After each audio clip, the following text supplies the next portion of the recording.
Alright, so was Mundi right for asking His Excellency the Vice President to apologize to Ghanaians for not being able to deliver as economic wizard? And our friends, couldn't he, Dr. Bawumia, go straight to the point and answer the question without even fumbling? Abusia aha authentic plus studio. Make sure so be like, be subscribe. We are now on notification matters. Then video be drop people, you be the first person to watch. Now Andrea His Excellency the Vice President and our friends from the flag bearer at the new Patriotic Party NPP. Eko share the media. They were moving pick. Not just on you having some interaction.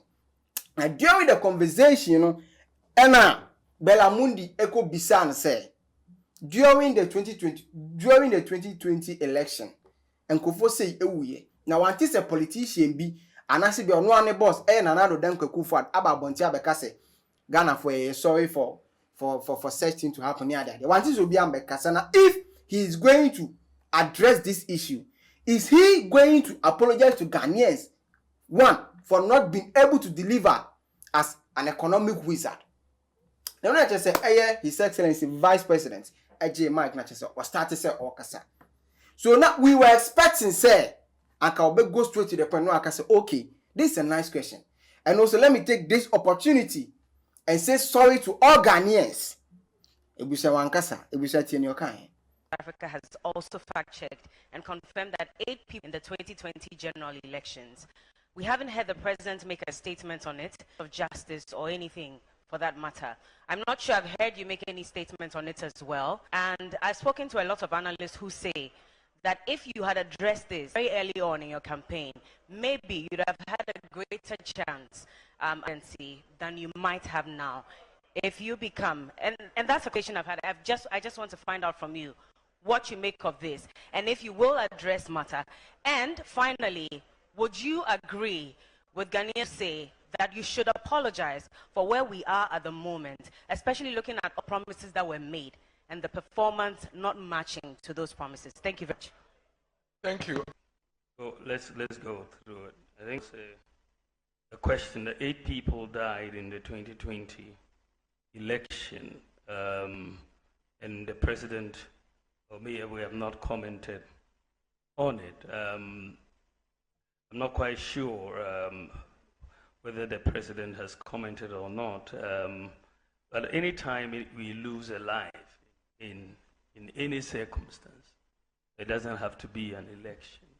I think it's really a very sad event when you talk about loss of life for anybody, and so I think that it's very, very a sad occurrence if for people who died during the election, maybe out of conflict or something. So it is something that I hope the authorities, law enforcement authorities, have dealt with or are dealing with. I'm not quite familiar with the full current status of that particular situation, but the people who are responsible should be brought to book to deal with this issue.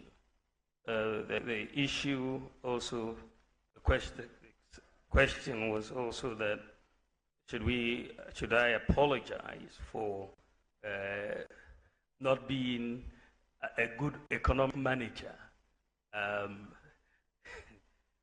It's very interesting, because when you look at the work that we have done, let me go through some of it. For the first time in our history, first time since independence, we have a national ID system. For the first time. For the first time in our history, championed national ID at birth. All children at birth, together with their birth certificate. Never happened in our history. For the first time in our history, with the Ghana card, you don't need a guarantor get a student loan. First time in our history, Ghana has a comprehensive address system. We've struggled with this for 60 years. 60 years. It's only under our government, and with my initiative, that we have a comprehensive digital address system. For the first time in our history, you have 100% access to financial inclusion in Ghana. For the first time in our history. For the first time in our history, we have drones delivering medical supplies to 2,694 facilities and saving lives. 140,000 flights have been made so far to very remote parts of Ghana. Daily, they are going an average of about 100 flights a day from each of the 6 drone centers, saving lives. So many lives have been saved. Women in childbirth, needing blood, people who have been bitten by snakes. We get the report that the drones are saving. And Ghana is the whole world's largest. So, after that, and Vanessa, one journalist being so bad, said in 2014, Okaisa Obeka say, I quote, or say, if the fundamentals are weak, the exchange rate will expose you. Now, bra Okasa same way, 2014, not the $1 to Ghana cedis, 4 cedis. But say $1 is to 15 cedis. Eti Dr. Mamadou Bawumia or Patrick Ghana for say si ana che say dollar baako 15 cedis no. Still crampo no. Sorry, the fundamentals are very strong and asidi. Ebusa no so tie ni okan. Vice President, you will remember this quote: if the fundamentals are weak, the exchange rates will expose you. And as at the time you were making this statement, a dollar to CD was 3 cedis and above, or about 3 cedis, 4 cedis, right? Thank you. 2024, a dollar to a cedi is 15 Ghana cedis, about 15 Ghana cedis. Okay, over 15 Ghana cedis. Thank you. How do I explain this to my mother, a cocoa seller, that in 2014 the fundamentals were weak? In 2024, where a dollar is now 15 cedis, the fundamentals are not weak, but the prices of goods and services are high today. Thank you. Other question, which is the nice one Vanessa was asking, if the fundamentals are weak, the exchange rate will expose you, which is a truism. It was true then, and it's still true today.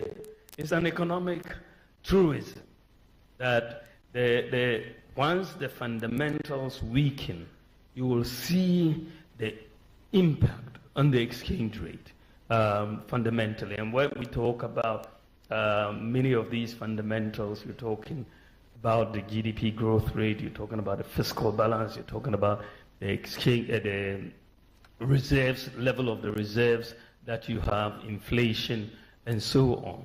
When we came into office, during the first term before we hit COVID, between 2017 and 2019, you saw the fundamentals pretty much strengthening by all accounts. And the exchange rate depreciated in those 3 years by less than 5%. That was the lowest depreciation in the currency for 28 years. 28 years. That was the lowest depreciation of the currency. I think we went up, even after COVID, we didn't get that high a depreciation. But the biggest shock for the economy came in 2022. All hell was breaking loose in 2022. Inflation, 54% as at November 2022. exchange rate had depreciated 54%. I mean, and of course, you could look at the fundamentals were in trouble at that time. You saw the fiscal deficit going up, you saw inflation going up, growth declining. And so for me, it wasn't surprising, even though it was shocking, the extent to which the exchange rate went. So the point that we are making is that once the fundamentals weaken, you get down in the exchange rate.